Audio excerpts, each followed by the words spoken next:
কিরকম মির্জাফরের মতো কাজ করব দেখুন, যাকে মানুষ বিশ্বাস করতো, মানুষের বিবেক নিয়ে, মানুষের ভরসা নিয়ে, মানুষের আবেগ নিয়ে কিভাবে দ্বিচারিতা করেছে দেখুন। একবার ভিডিওটি ভালো করে দেখুন, বুঝতে পারবেন কিরকম ভাবে দ্বিচারিতা, কিভাবে সেটিং। শুধু ভাবুন, মানুষের আবেগটাকে নিয়ে কাজে লাগাচ্ছে এইরকম ধর্ম ব্যবসায়ী রাজনৈতিক নেতারা। तो आज का दिन में जो मैं मुद्दा उठाया ना बाबरी मस्जिद का, वो होगा नहीं होगा बाद में सोचिए। आज के दिन में ये सारा इंडिया का मुसलमान लोग मेरा सपोर्ट दे रहा है।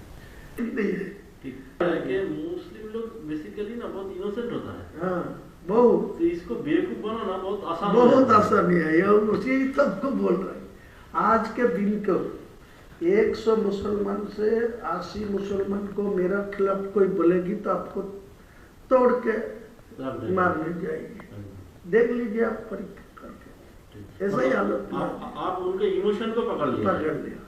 ये जो बाबरी मस्जिद वाला इमोशन है इसको पूरा पकड़ लिया। इसीलिए तो मैं जानबूझ के ये, वो तो आपको कुछ आदमी मेरे को धमकी दे रहा है, बोला वो बाबरी मस्जिद को छोड़ दीजिए, तुम हुमायूं को नाम पर करें, तुम दूसरा को नाम पर ले हुए।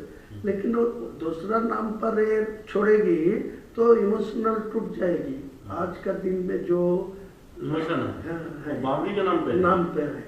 लेकिन बाबर क्या वो मेरा बाबर को साथ कोई लेना देना नहीं।